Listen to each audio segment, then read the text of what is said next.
अवघ्या 2000च्या वादातून सचिनचा गेम झाल्याचे तपासात निष्पन्न झालेले आहे. विदर्भ हाऊसिंग सोसायटी भागात घडलेल्या खळबळजनक सचिन राठोड हत्या प्रकरणाला आता नवा मोड मिळाला आहे. सीज केलेली दुचाकी सोडवण्यासाठी झालेल्या अवघ्या 2000 रुपयाच्या वादातूनच हा खून झाल्याचे आता पोलीस तपासात पूर्णपणे सिद्ध झाले आहे. अवधूतवाडी पोलिसांनी नागपूर येथून अटक केलेला मुख्य आरोपी बकुल उर्फ शेख शाहिद शेख रफीक वय 21 वर्ष राहणार इंदिरानगर यवतमाळ याने गुन्ह्याची कबुली दिली असून न्यायालयाने त्याला 26 मे पर्यंत म्हणजे 5 दिवसाची पोलीस कोठडी सुनावली आहे.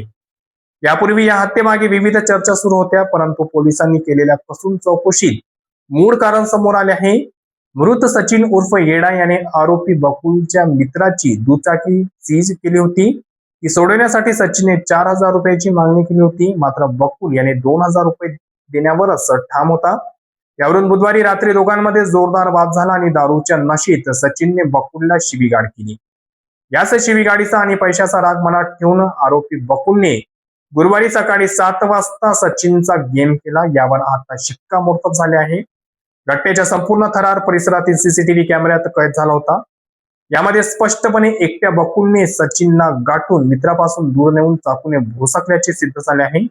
अवधूतवाडीचे ठाणेदार नंदकिशोर काळे आणि श्रीकांत जिद्दमवार यांच्या पथकाने तातडीने चक्र फिरवून आरोपीला नागपूरमधून बेड्या ठोकल्या.